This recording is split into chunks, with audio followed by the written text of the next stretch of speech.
고린도후서 11장 1절부터 4절까지입니다.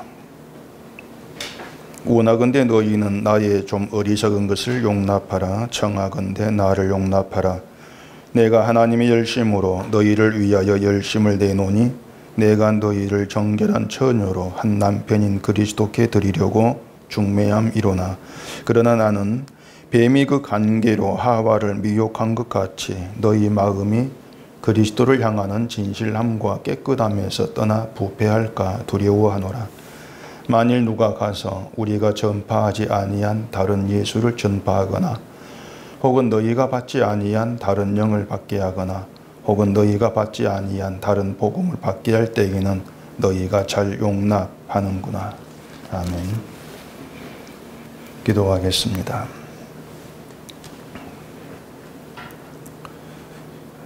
우리에게 함께 하시고 우리의 모든 것을 다스리시고 하나님의 그 뜻대로 인도해 가는 그 길에 우리가 있습니다. 하루하루 살아가면서 과연 우리가 하나님의 일하심에 또 하나님 일하심의 그것에 우리의 마음을 두고 살아왔는지를 이 시간 돌아보면서 하나님이 누구시고 어떠한 일을 하시는지를 오늘 이 말씀을 통해서 또다시 돌아보는 시간 되게 해주시옵소서. 예수님 이름으로 기도합니다. 아멘. 고린도후서 11장에 들어왔는데 이 11장도 바울이 사도로서 부족하다 이렇게 바울의 사도직에 대해서 비난하는 그런 무리들에 대해서 자기의 사도직을 변호하는 그런 내용으로 계속 이어지고 있습니다. 사도 바울이 자기의 사도직에 대해서 변호를 이제 한다고 해서 어떤 자기가 사도로서 인정받기 위해서 애를 쓰는 그러한 모습이 아니고 자기를 사도로 부르신 그 하나님의 일, 또 하나님 어떠한 뜻을 가지고 자기를 부르셨는지 그 이야기를 통해서 하나님은 이런 분이다. 그 사실을 증거하는 것이지 바울 자기가 뭐 사도로 인정받고 하는 건 관심이 없는 것입니다. 그래서 사도직에 대한 변호 이렇게 되어 있지만은 사실은 하나님을 증거하는 복음, 내용 이렇게 우리가 이해하면 될 겁니다. 근데 바울을 이제 사도로 인정할 수 없다고 비난했던 그 이유들 뭐 잘 아실 거예요. 그 이유들을 생각해 보면은 사실 바울의 개인적인 문제라고 할 수 없는 것들입니다. 예를 들어서 이제 바울이 몸으로 대할 때에는 약하다 이렇게 비난을 받았죠. 몸이 약하다. 그 뒤에 12장 7절에 보면은 하나님 육체에 가시를 주셨다. 바울에게 이렇게 얘기를 하는데 그 가시라고 하는 게 뭐 대개들 그렇죠. 바울을 힘들게 했던 병이었을 것이다. 이렇게들 얘기를 합니다. 근데 그 병이라고 하는 것이 바울 마음대로 할 수 있는 문제가 아니지 않습니까?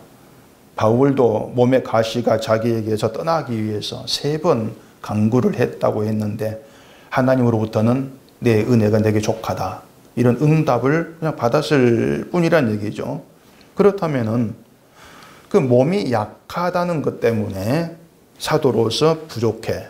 어떤 사도로서 인정 못하겠다. 이런 비난받을 빌미를 받았다면 그 빌미는 바울의 어떤 그 문제가 아니고 하나님이 그 빌미를 제공했다. 이렇게 말하는 게 옳단 말입니다. 하나님께서 바울을 건강하게 하셨다면 그 몸 때문에 비난받지 않았을 것 아니냐. 이런 생각을 해볼 수가 있는 거죠. 그리고 또 바울이 다메섹에서 이제 사도로 부름을 받았을 때 그 바울이 어떤 일을 하고 있었냐면은 얼마 전까지 스데반을 죽이고 다시 또 주의 도를 따르는 자들을 예루살렘으로 붙잡아 오기 위해서 가던 길이었습니다. 그 다메섹이라고 하는 것이. 한참 주를 믿는 자를 열심히 죽이는 상태. 그리고 그들을 붙잡고 핍박하는 그럴 때 하나님의 사도로 불러내신 거예요. 찾아오셔가지고. 그런데 그런 행보 때문에 믿는 자들로부터 저 사도 아니야, 가짜야, 인정받지를 못했단 말이에요. 이 문제도 우리가 얼마든지 의문을 가질 수가 있는 내용이란 말입니다. 왜냐하면은 자, 하나님께서 바울을 이왕 사도로 부르시기로 그렇게 작정을 하셨다면은 좀 더 일찍 부르시면 안 되냐고 하는 거죠. 스데반을 죽이기 전에, 또 바울이 예수 믿는 자를 핍박하는데 열심을 내기 그 전에 불러내셨다면은 그 핍박자라는 어떤 그 굴레, 또 그런 행보 때문에 저 가짜 사도가 아니야, 이런 의심받는 일이 없지 않았겠느냐, 이런 계산도 우리가 해볼 수가 있다는 얘기죠. 하나님께서 미리 불러냈다면 그렇지 않았을까, 우리 생각이에요. 갈라디아서 1장을 가보십시다. 갈라디아서 1장 13절입니다. 내가 이전에 유대 교회에 있을 때에 행한 일을 너희가 들었거니와 하나님의 교회를 심히 박해하여 멸하고 내가 내 동족 중 여러 연갑자보다 유대교를 지나치게 믿어 내 조상의 전통에 대하여 더욱 열심히 있었으나 그러나 내 어머니의 태로부터 나를 택정하시고 그의 은혜로 나를 부르신 이가, 자, 이 내용입니다. 자, 여기서 바울은 하나님이 자신을 어머니의 태로부터 택정하셨다, 이렇게 얘기를 합니다. 세상에 태어나기도 전에 이미 그 거룩한 하나님 백성으로 택정하시고 사도로 부르시기로 작정하셨다는 거죠. 그러니까 그런 바울을 어머니의 태에서부터 이미 택정을 했는데, 그런 바울을 왜 그동안 그렇게 주를 핍박하는 그 청년으로까지 자라도록 그냥 두고 보셨느냐, 그 의문을 가져볼 수가 있다는 얘기죠. 태로부터 택정을 했는데. 그러니까 박해자가 되도록 하나님께서 두고 보신 거란 말입니다. 핍박자가 되도록. 자, 우리에게 있는 어떤 고정관념이랄까요? 뭐냐면 하나님께서 택하시고 부르신 신자라면, 예정한 신자라면 뭔가 달라야 된다는 생각을 갖고 있는 겁니다. 고정관념이에요. 하나님 택했다면 달라야지. 달라야 한다는 것은 뭔가 남다른 신앙 모습을 나타내야 한다는 거예요. 택자니까 뭔가 다른 모습 보여줘야 되지, 이 생각이 있단 말입니다.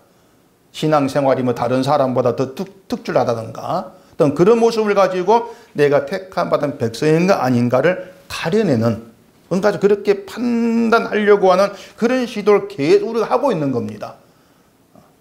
그런 것 때문에 뭔가 자기에게 신앙생활에서 문제가 있어, 이건 아니냐, 그런 생각이 드는 게 있으면은, 야, 이런 내가 택한 자가 맞나? 이런 고민을 하는 경우가 굉장히 많습니다. 아주 많아요. 우리나라에 그 수많은 선교단체가 있는데, 이 단체들이 다른 나라에 선교사를 이제 보낼 때에 미리 어떤 그 훈련원이라는 곳에가 있어서 선교사 훈련을 받도록 그렇게 하고 있습니다. 목적이 뭐냐면 선교사로서의 자질을 갖추기 위해서가 이제 목적이죠. 선교사의 자질을 갖추어야 선교사의 직무를 잘할 것이고, 또 복음을 전파하는 그 이런 일도 효율적으로 잘할 것이다, 이런 계산이 있단 말입니다. 이들이 말하는 선교사의 자질이 정확히 뭔지는 모르겠는데 짐작은 충분히 할 수가 있을 겁니다. 어쨌든 그 선교사 자질을 말한다는 것은 선교사는 이래야 한다는 기준을 세워두고 있다는 이런 뜻이 되지 않겠습니까? 그리고 그 기준에 미달한 사람은 선교사 안 되는, 부족해, 그런 판단을 하고 있다는 거예요. 그러니까 바울도 뭐냐면은 그런 인간의 기준, 그런 시각에 의해서 너는 사도로 부족해, 그런 판단을 받았던 거란 말입니다. 자질이 없어 너는. 근데 하나님께서 이 바울을 부르신 걸 보면은 그런 훈련 과정이 없어요. 뭐 어릴 때 미리 불러내가지고 뭐 복음의 어떤 고난도 받고 훈련 시켜가지고 사도로 가, 그게 아닌 거란 얘기예요. 예수님의 제자들이 예수님과 3년 동행을 두고 예수님에게 어떤 사도로서 훈련받는 기간이다, 제자로, 이렇게들도 얘기하는데 만약 그게 사실이면 예수님은 제자 훈련에 실패한 사람입니다. 실패했어요. 그 3년의 결과를 두고 생각해 보세요. 제자 하나는 예수를 돈 받고 팔아먹었죠. 또 하나는 뭐 예수를 모르다 부인했죠. 그렇게 다들 십자가가 두려워서 그 예수를 팽개치고 도망치는 것으로 그 3년 기간이 끝났지 않습니까? 그게 결과였어요. 근데 그 3년을 예수님이 어떤 훈련 기간 이렇게 얘기를 한다면은 그 훈련 실패한 거죠, 분명히. 그런데 그런 것들은 다 도외시해버리고 뭐 선교사 훈련, 제자 훈련 이런 인간적인 기술을 정당하기 위해서 그렇게 성경을 이용해 먹고 있단 말입니다.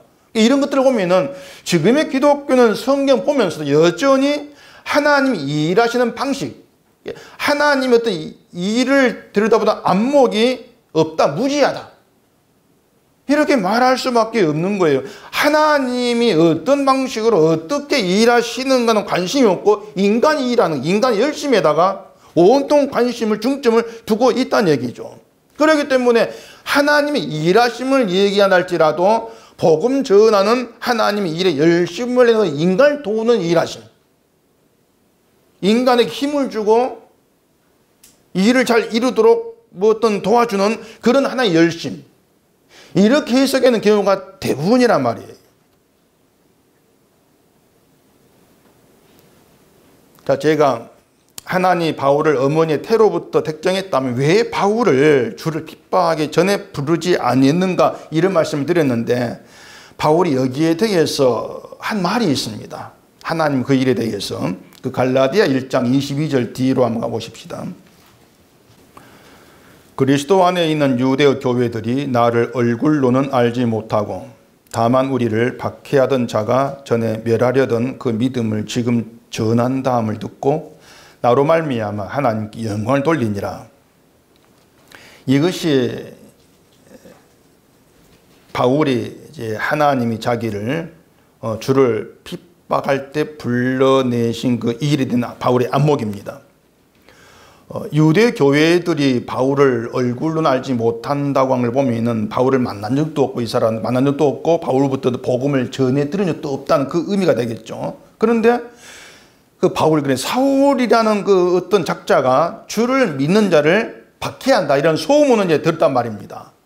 그런데 주를 믿는 믿음을 멸하려고 했던 박해했던 그가 지금은 그 믿음을 전한다더라 이 말을 들은 거예요. 그리고 그런 바울로 인해서 하나님께 영광 돌렸다고 하는 것인데 이걸 단순히 생각해 보면은 하나님께서 바울을 변화시켰다. 그래서 영광 돌렸다. 이렇게 해석할 수가 있는 거예요. 그런데 그렇게 해석해 버리면은 바울로 인해 영광 돌리는 것은 시간이 갈수록 무뎌집니다. 사라지게 되어 있습니다.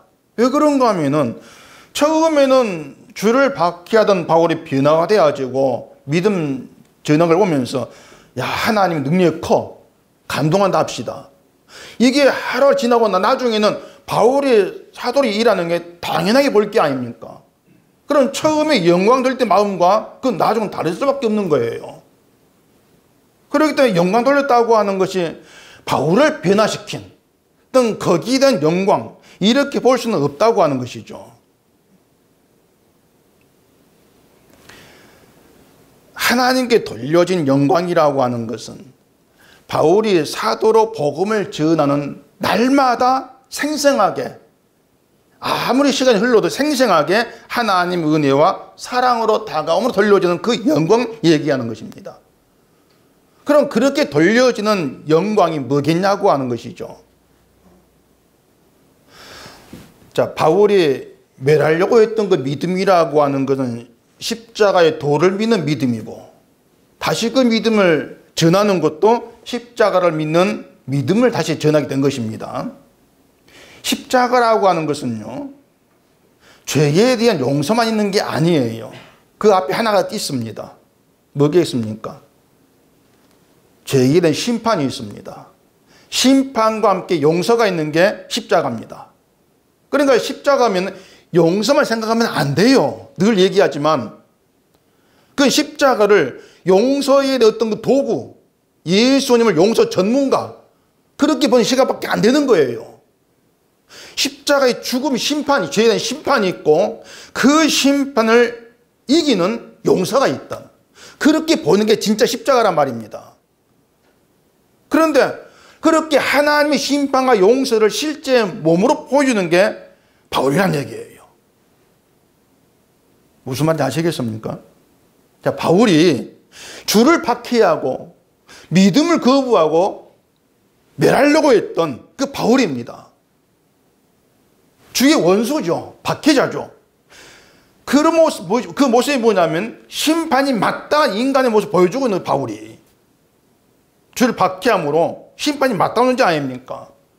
심판을 보여주는 겁니다. 그런데 그런 거가 믿음을 전한다면은 그것은 야, 바울이 변화되었어. 이것이 아니고 하나님의 그 용서와 사랑이 심판을 이기는 능력으로 바울에게 함께한다. 그 증거로 드러나는 거예요.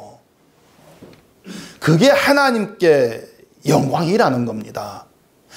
주를 핍박했던 심판이 마땅한 자, 그런 거가 십자가의 믿음을 전하게 되었다면 그것은 심판이 마땅한 자를 용서하시고 구원하시는 놀라운 은혜를 입히셨다. 그걸 보여주는 일이 되는 것이죠. 다시 말해서 주를 박해했던 바울의 행적으로 인해서 십자가의 은혜와 용서의 능력이 얼마나 대단한가, 이걸 바울이 실제 몸에 담고 전하는 그런 결과가 되어진 거예요. 그래, 바울을 보면서 그 심판을 이기는 주님의 용서가 정말 놀랐습니다. 이런 고백이 나와진다면 그게 하나님께 영광 돌리는 거죠. 그러니까 이 모든 걸 정리해 본다면 하나님의 영광을 위해 일하시는 것이 하나님의 열심이다. 우리는 그렇게 얘기할 수밖에 없단 말입니다. 자, 그렇게 봤을 때요, 어머니의 태에 있을 때 이미 사도로 택정한 바울을, 그 바울의 주의 박해자로 열심히 활동할 때까지 기다렸다가 불러내신 것에도 하나님의 이유가 있고 열심이 있고 목적이 있는 겁니다. 뭐겠습니까? 바울을 박해자가 되게 하시고 그런 바울을 세워서 그 바울에게 십자가의 심판과 용서를 담아서 나타내시는 거예요. 그게 바울의 역할이에요. 용서만 전하라는 것이 아니고 실제 바울이 심판을 받을 자, 저주 아래 있는 자, 박해자, 그걸 담고 용서를 나타내는 것이죠. 그걸 통해서 구원은 오직 주의 공로로만 되어짐을 나타내고자 하신 이것이 하나님의 열심이다. 우리는 그렇게 이해할 수가 있다는 얘기입니다. 그렇기 때문에 하나님의 열심이라고 하는 건 인간을 위한 게 아닙니다. 절대로. 우리의 영광, 우리를 위해서 하는 열심을 내시는 것이 아니고 하나님의 영광을 위해서, 하나님의 이름이 영광받기를 위해서 내는 열심이 하나님의 열심이다. 이렇게 보는 거예요. 오늘 본문에서 바울이 말하는 열심도 그런 방향에서 우리가 이해를 해야 하는 겁니다. 1절에 보면은 원하건대 너희는 나의 좀 어리석은 것을 용납하라, 청하건대 나를 용납하라, 이렇게 말하고 시작하는데, 바울은 자기 사도직을 변호하기 위해서 자기 이야기를 할 수밖에 없겠죠. 그게 자기 자랑의 말로 들릴 수도 있는 겁니다. 자기의 자랑은 어리석은 것이죠. 그래서 나의 어리석은 것을 용납하라, 이렇게 먼저 당부를 하는 거예요.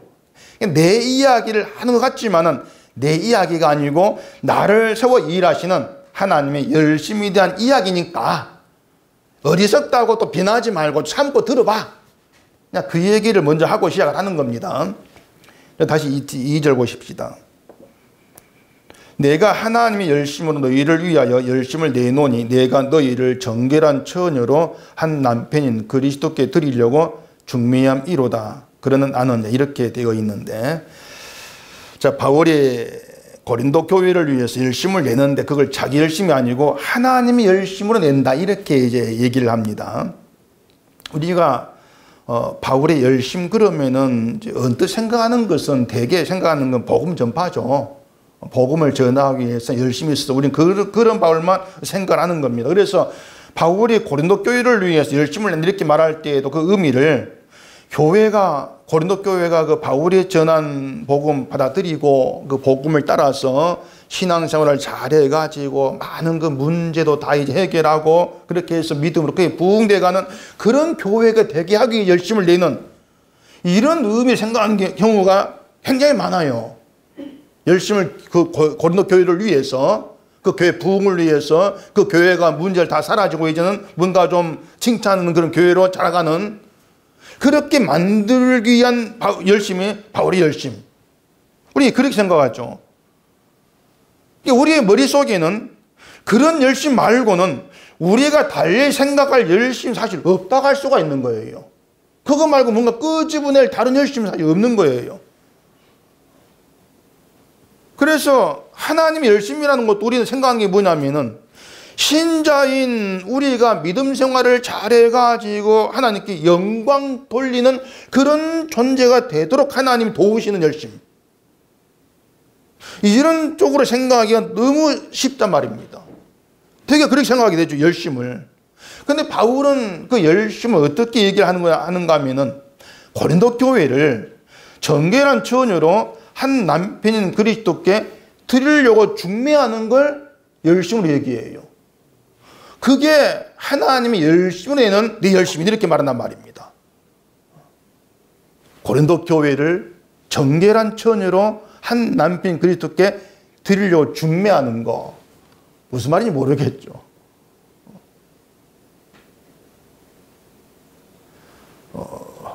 구약에 보면은 그 하나님 열심에 대해 얘기한 게 있습니다. 이사야서 9장을 가보십시다.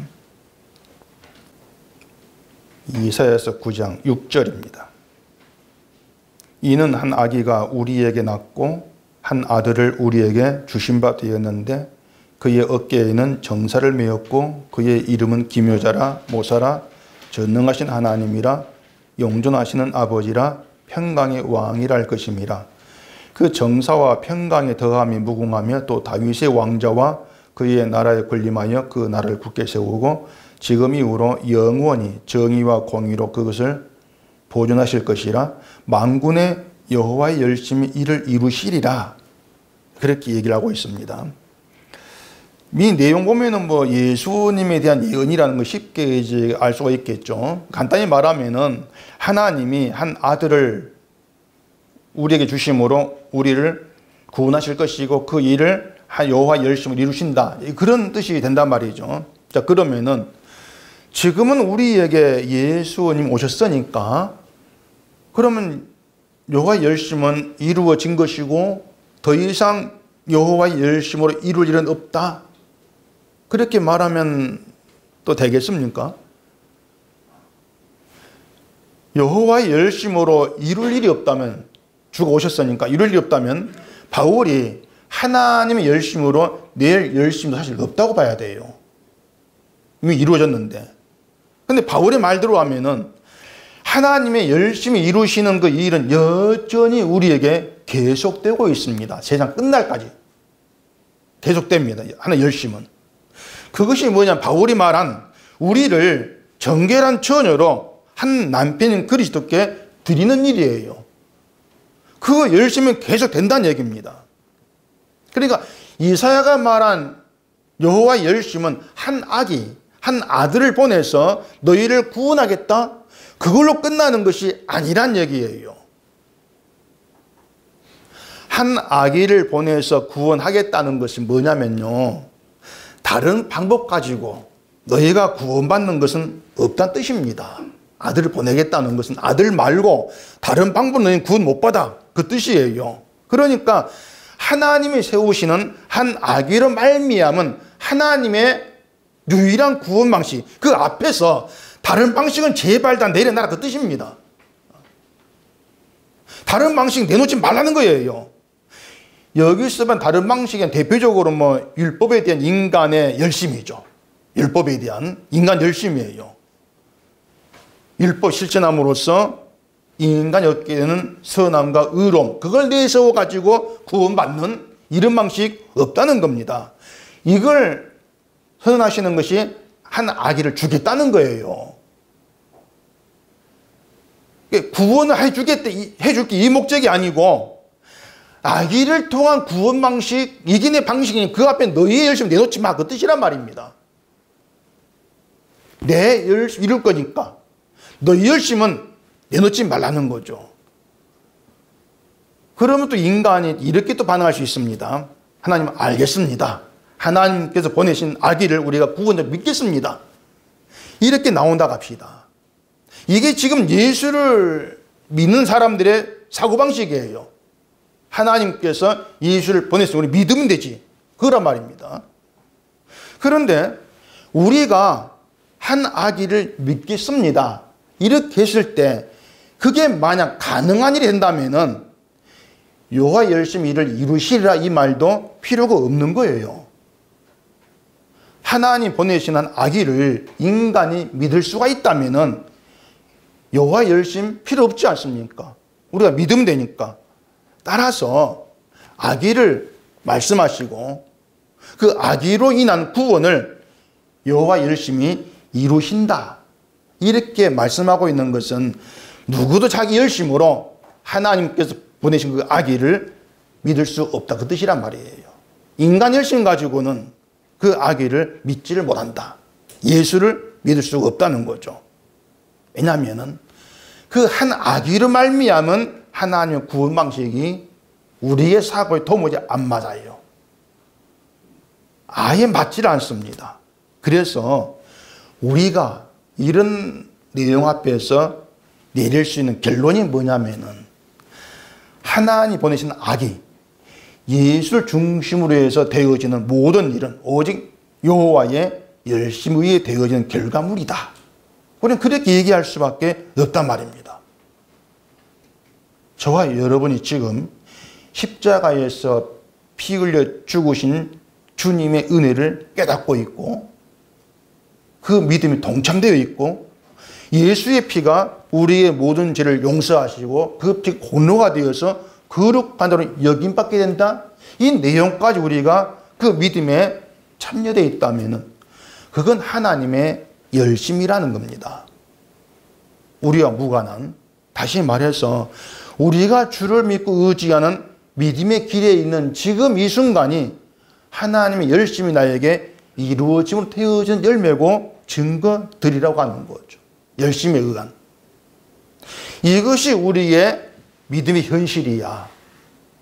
이것이 우리가 끌려가는 믿음의 길이야. 이걸 아는 신자라면 무엇을 가지고도 자기를 칭찬할 수 없는 건 당연한 거죠. 내 칭찬을 못하는 거예요. 왜? 할 칭찬할 거리가 없으니까. 모든 게 하나님의 일하심, 하나님의 열심으로 이루어지는 결과물들인데 그 여호와 하나님의 열심 앞에서 우리가 내세우고 자랑하고 나를 칭찬할 것은 건덕지가 없다고 하는 것이죠. 그래서 하나님의 열심에 의해서 주의 공로, 주의 은혜를 의지하게 되는 것이 그게 옳은 거야. 이렇게 말씀하는 거예요. 우리가 우리 열심으로 잘한다고 하면서 너 오라 인정받을 것이 없고 하나님이 열심히 이루어짐으로 해서 옳다고 인정받는 그러한 자가 있게 되어진다는 것이죠. 열심에 의해서. 여호와 열심에 의해서. 이게 지난주에 말씀드린 칭찬의 내용입니다. 10장 18절. 다시 볼까요? 10장 18절. 옳다 인정함을 받는 자는 자기를 칭찬하는 자가 아니오 주께서 칭찬하시는 자니라. 주께 인정받기 위해서 힘쓰라 이런 말이 아니라겠죠. 칭찬받는 자를 여호와께서 열심으로 이루어내신다. 여호와의 일이야. 그 뜻이 돼요. 그 바울이 중매한다는 말도 이런 의미에서 우리가 이해를 해야 합니다. 바울의 열심은 하나님의 열심으로 내는 열심이라겠죠. 그 열심은 교회를 정결한 처녀로 그리스도께 드리려고 중매한 것이라 말하는데 여기서 정결한 처녀가 뭡니까? 정결한 처녀는 깨끗한 처녀죠. 순결하고. 뭐냐면 남자를 알지 못한 처녀가 정결한 처녀예요. 그 얘기를 합니다. 남자를 알지 못한 처녀. 그럼 이게 무슨 뜻이 되는가 하면은 바울이 고린도 교회를 그렇게 순결하고 깨끗한 처녀와 같은 그런 신부로 남편인 그리스도께 드리려고 중매한다. 이게 내 열심이야. 이런 의미가 되겠죠. 근데 문제가 뭐냐면은 지금 고린도 교회가 정결한 처녀냐 그 말입니다. 정결한 처녀라고 할 수가 있냔 말이에요. 만약 아니라면은 그런 고린도 교회를 바울이 설득하고 어떻게 해서 정결한 처녀로 만들 수가 있냐고 하는 겁니다. 더러운 처녀를. 또 불가능하단 말이에요. 그럼 바울의 말은 도대체 뭐냐 말이죠. 고린도에 발생한 문제들 생각해 보세요. 그것들만 생각해도 도무지 고린도 교회는 정결한 처녀 근처도 못 갑니다. 자, 그럼 우리는 또 어떻겠습니까? 우리도 뭐 말할 필요가 없죠. 말이 입만 아프고 말이죠. 세상 누구도 정결한 처녀라고 인정받을 자는 없습니다. 모두가 다 아담 안에서 죄 아래 있지 않습니까? 정결한 처녀는 남자를 모르는 처녀라고 했는데 여자에게 남자는 힘이고 의지의 대상이에요. 지금의 여자들이야 무섭죠. 무섭고 남자를 그렇게 안 봅니다. 자기가 뭐 대장인데 여자들이. 죄송합니다. 고대 사회에서 여자는 종속된 존재예요. 남자 없이는 못 살아요. 남자 없는 게 수치예요. 고대 사회에서는. 그래서 정결한 처녀라고 하는 것은 힘으로 여기고 의지하는 것이 없는 그런 상태를 얘기하고 있는 겁니다. 의지할 게 남편밖에 없는 거예요. 그런데 우리가 힘으로 여기는 것들이 너무 많지 않습니까? 세상을 보면서 의지하는 것, 우리 속에 너무 가득해요. 예수를 말하지만 우리는 예수를 실제 의지하고 살아가지 않습니다. 그런 점에서 누구도 정결한 처녀라고 말할 사람은 없다는 거죠. 그렇게 오면은 지금 우리가 예수를 믿는다고 하는 거 사실은 밖에서 잔뜩 바람 피우고 있으면서 집에 와가지고 당신밖에 없어 거짓말하는 거죠. 입에 침도 안 바르고. 자, 그럼 그렇게 우리는 이미 정결하지 못하고 더러워진 자라고 할 수밖에 없는데 바울은 이미 그렇게 더러워진 교회를 정결한 처녀로 그리스도께 드리려고 중매한다고 하죠. 근데 우리가 우리 자신을 보면서 난 왜 이렇게 더러울까? 난 예수님의 신부가 아닌가 보다, 택한 자가 아닌가 보다, 이런 식으로 자기를 한탄을 하고 있다면은 어쨌든 바울이 지금 말하는 것과는 열심과는 다른 쪽에 있는 거예요. 그렇지 않습니까? 하나님이 창세 전에 택했다고 하는 백성도 아담 안에서 죽은 자고 더러운 자로 시작합니다. 이걸 반드시 염두에 두셔야 돼요. 창세에 택한 자랄지라도 아담 안에서 더러운 자로 시작되는 인간의 존재성이에요. 그럼 바울은 그렇게 더러운 자를 어떻게 정결한 처녀로 그리스도께 드리겠다는 것이냐, 이걸 알아야 되죠. 말씀드린 것처럼 더러운 우리가 나 스스로 정결할 수는 없는 겁니다. 근데 그 전에 한 가지 짚고 넘어갈 게 있습니다. 여기 뭐냐면 우리가 알고 있는 중매의 의미는 남녀를, 아무 관계없는 남녀를 서로 소개해가지고 마음에 들면 사귀고 결혼에 부부되게 하는 그런 역할이 중매자 아닙니까? 그러니까 서로 모르는 관계에 있는 남녀를 소개시키는 게 중매자예요. 근데 바울이 말한 중매에는 이미 남편이 그리스도로 정해져 있습니다. 이미 남편이에요.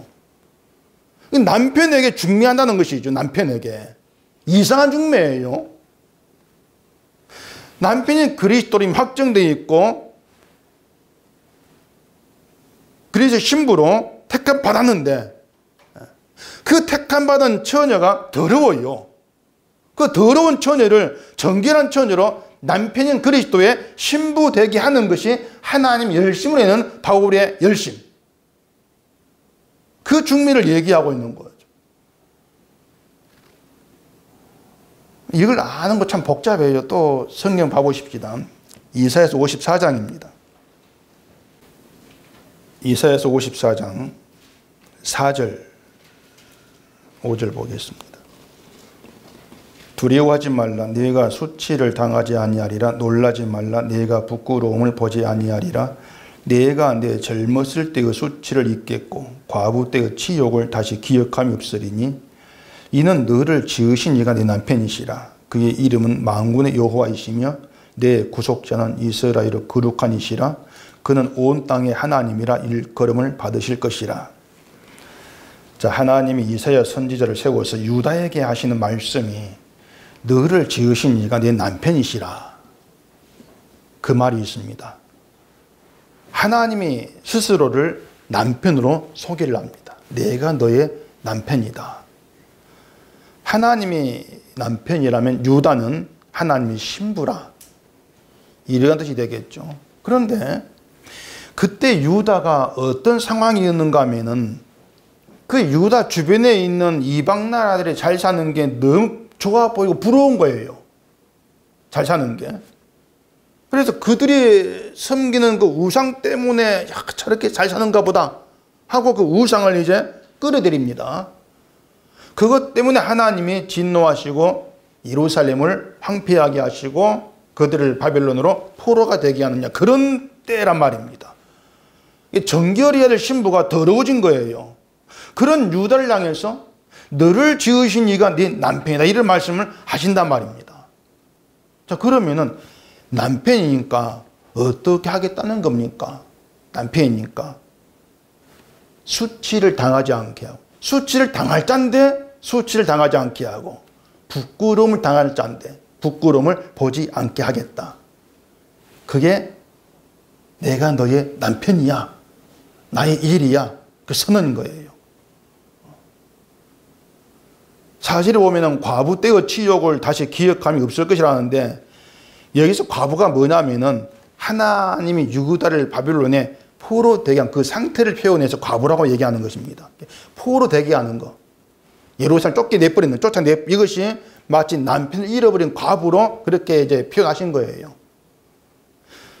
말씀드린 건 여자에게는 남자가 없다는 게 수치가 되는 것인데, 그 과부 때의 수치의 치욕을 다시 기억함이 없을 것이야. 왜? 내가 너희 남편이니까. 그 말씀이란 말입니다. 다시 말해서 유다의 수치, 더러움을 다 듣고 기억하지 않으시겠다는 겁니다. 왜? 남편이니까. 내가 너를 지은 남편이다. 더러운 신부가 수치를 당하는 게 마땅한 것인데, 그렇게 더러운 자라 할지라도, 부정한 존재라 할지라도 나는 남편이야. 그게 하나님의 사랑이더라는 겁니다. 유다가 모든 걸 다 잃어버리고 바빌론의 포로가 되어간 것은 말 그대로 하나님이 다 빼앗아버린 겁니다. 유다에게서 다 빼앗아버린 거예요. 그리고 예루살렘으로 다시 돌아오게 했을 때에도 유다에게는 아무것도 없습니다. 예루살렘 남은 게 아무것도 없어요. 다 빼앗기고 아무것도 없는 주부의 그림 그대로 빈자리입니다. 아무것도 없어요. 근데 변함이 없는 것은 하나님이 네 남편이야. 그게 변함이 없는 이스라엘 유다의 현재였어요. 복된 상태. 우상을 섬기면서 음란한 그런 여인으로 행했을 때도, 포로로 끌려갔을 때에도, 아무것도 없는 예루살렘 돌아갔을 때도 모든 게 다 텅텅 비어버린 쓸쓸한 그런 빈자리인데도 변함이 없는 것은 하나님이 남편이었다. 남편으로 유다에게 함께하고 그들을 신부로 여기고 있었다. 그러면서 그들 수치 부끄러움을 기억하지 않으시는 것, 그 사랑 가운데 유다가 있었다는 겁니다. 아내가 마음에 다른 남자를 두고 더러워졌다 할지라도 넌 이제 내 아내가 아니야, 쫓아내버리는 그런 남편이 아니었다는 거예요. 나는 너를 지은 남편이다. 이게 하나님 자기 증거인 것이고, 하나님이 증거한 대로 그 하나님이 누구신가를 나타내고 전하는 것이 바로 중매적인 역할이란 말입니다. 이분이 너희 남편이야, 그걸 전하는 거, 그게 중매였어요. 창세 전에 신부로 택한 자가 저주를 받아야 되고 수치를 받아야 될 부끄러운 자라 할지라도 하나님은 남편으로 일을 하시는 것이 하나님의 열심입니다. 이 열심이 우리를 지으신 예수님이 남편으로 세상에 오셔서 저주받을 자인 신부, 우리를 대신해서 십자가에 피 흘려 죽으신 것으로 이루시는 것이죠. 죽으시면서 내가 너희 남편이다. 그렇게 드러내신 거예요. 우린 정결한 처녀가 아니라겠죠. 우리 속에는 힘으로 뿜고 있고 의지가 너무나 많다겠습니다. 이런 우리가 정결한 처녀로 인정된다면 그건 수치당할 자를 수치당하지 않게 하신 남편 사랑밖에 없어요. 주의 의로우심.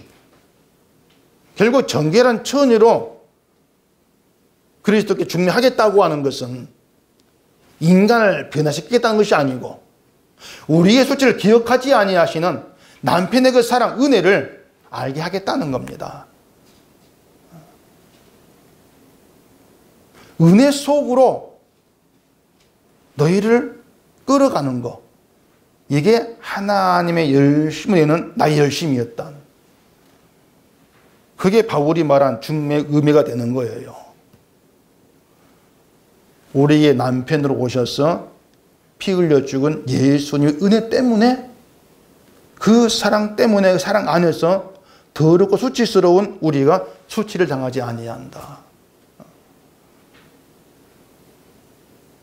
그래서 정결한 처녀라고 하는 것은 나의 수치와 더러움을 알게 되면서 남편이신 주의 은혜와 사랑만을 바라보게 되어지는, 그걸 얘기하는 거죠.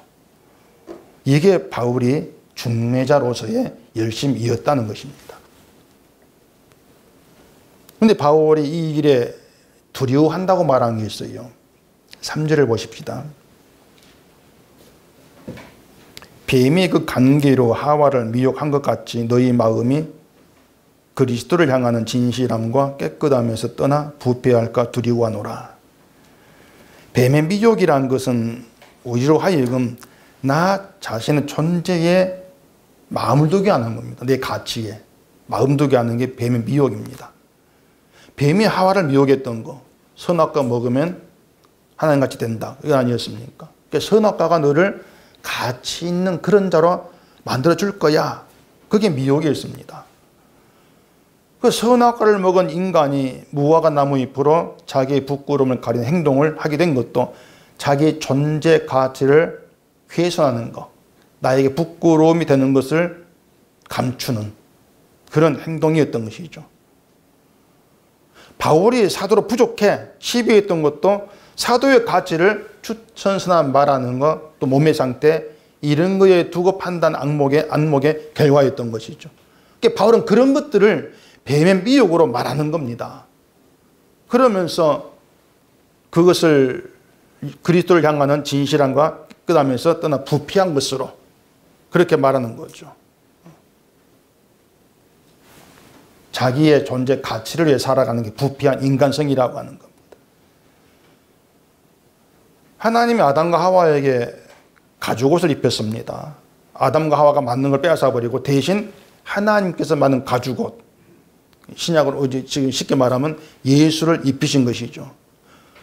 그건요, 아담과 하와의 구원을 위해서가 아니고 하나님이 입히신 그 가죽옷의 존귀함과 가치를 드러내고자 하시는 하나님 조치였습니다. 그렇게 보면은 아담과 하와는 가죽옷 주신 하나님이 영광을 위한 도구죠. 이게 인간의 존재 이유예요. 말씀드린 것처럼 바울을 박해자가 되게 하시고 부르신 것도 하나님이 선물로 주신 예수님의 가치와 존귀, 영광을 위한 하나님의 열심이란 말입니다. 인간을 위한 열심은 없는 거예요. 우리의 구원 때문이 아니고 하나님의 이름의 영광을 위해서 오직 예수 그리스도의 피의 은혜와 능력과 공로만으로 우리를 저주와 심판에 굳히는 그런 일을 하나님 하시는 겁니다. 주의 영광을 위해서. 그래서 그리스도든 믿음이든 뭐 인간의 이름과 인간의 영광을 위해 있는 것으로 말하는 건 다 다른 복음입니다. 이게 바울이 증거한 내용이죠. 4절에 그렇게 얘기합니다. 만일 누가 가서 우리가 전파하지 아니한 다른 예수를 전파하거나 혹은 너희가 받지 아니한 다른 영을 받게 하거나 혹은 너희가 받지 아니한 다른 복을 받게 할 때에는 너희가 잘 용납하는구나. 다른 예수를 전파하고 다른 영을 말하고 다른 복을 받게 하는 것을 잘 용납한다. 그 이유가 뭐겠습니까? 다른 예수, 다른 영, 다른 복음은 모두가 다 인간, 나의 이름과 나의 영광과 나의 존재를 좀 더 가치 있게 만들어주는 그런 말들이기 때문에 그래요. 그런 세계죠. 그래서 잘 용납을 하죠. 날 위한 것이니까 받아들이죠. 그렇게 다른 복음을 용납하는 그런 사고방식 가운데 있기 때문에 왜 나는 신앙생활 이렇게밖에 못하지? 내가 너무 부족해? 하나님 왜 나에게 이런 일이 있게 합니까? 이렇게 나와지게 되는 거예요. 그렇게 나와지는 것들이 하나님의 열심에 대한 남편에 대한 이해가 없기 때문에 그런 것입니다. 우리가 살아가면서 그렇죠. 내 자신에 대해서 자책이 나와지게 되고 또 하나님께 왜 이렇게 합니까? 하소연할 수밖에 없는 그런 상황으로 하나님 끌어갑니다. 사실은요. 우리가 살아가면 그런 하소연 하지 마. 이게 아니에요. 그런 상황으로 끌어가죠. 그렇게 끌어간 이유가 뭐냐면 남편이신 우리에게 남편으로 오신 예수님에 대한 안목을 갖게 하는 하나님의 열심이라는 겁니다. 그게 하나님의 일하심이에요. 그래서 우리가 참 2020년 올해 한 해 동안 코로나로 힘들고 또 많은 걸 잃었다고 막 아우성친 사람도 많이 있지 않습니까? 잃고 빼앗기고 그런 가운데 우리가 1년을 살아왔는데 그조차도 하나님의 열심이었다. 그렇게 말할 수 있는 게 하나님의 일하심에 대한 안목이 있는 신자의 고백이 되는 거예요. 다 하나님의 열심이었구나. 그 열심히 빼앗기지 않게 도와주는 게 아니고 내가 원하는 걸 채워주시는 것이 아니고 내가 붙들고 싶어 했던 걸 빼앗아가 버리는 거, 잃게 하시는 거, 그리고 아무것도 빈자리에서 여전히 빛이 비추고 있는 하나님의 은혜와 사랑에 대해 안목을 열게 하시는 거. 그렇게 해서 모든 고백이 하나님의 사랑으로 은혜로 우리에게 남편 그리스도 향해 만들어내시는 거. 그게 하나님의 열심이란 말입니다. 그 열심 때문에 지금 이 자리에 우리가 나와 있는 것이고 아프고 하소연하고 울고 싶은 그런 세월을 지나면서도 주 앞에 끌려 나와 있는 거예요. 주의 열심이. 그게 우리의 인생입니다. 우리 간섭하는 일하심이고. 그래서 이제 오늘 또 2020 마지막 주일이죠. 마지막 주일에 모든 게 하나님의 열심이었구나. 우리 남편인 예수님에 대한 안목을 열어주시고 더러운 우리를 정결한 신부로 주와 함께 만드셔서 주님에 대한 고백이 나와지게 하시려고 그렇게 이끌어 가시는 것이구나. 그래서 빼앗아 가신 것도 빈자리 있게 하시는 것도 하나님의 은혜와 사랑이었구나. 그 고백. 이 고백이 우리 마음에 새겨지는 것으로 이 올 한 해 늘 마무리했으면 좋겠습니다. 기도하겠습니다.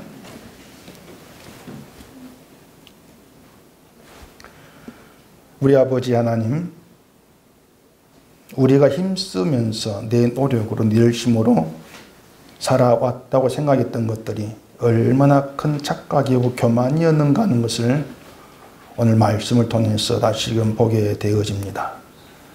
우리가 살아오면서 여러 가지 것을 좀 놓기 싫은 것을 빼앗기고 잃어버리고 그런 삶 가운데 살아오지만은 그조차도 하나님이 열심히 했다는 사실에 눈이 열려지는 복된 저희가 되도록 해주시옵소서. 오늘 한 해의 마지막 주일을 끝내면서 너는 내가 지은 나의 백성이고 내가 너희 남편이다.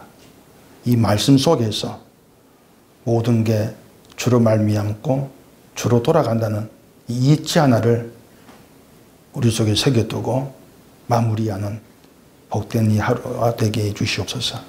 예수님 이름으로 기도합니다. 아멘. 459장입니다.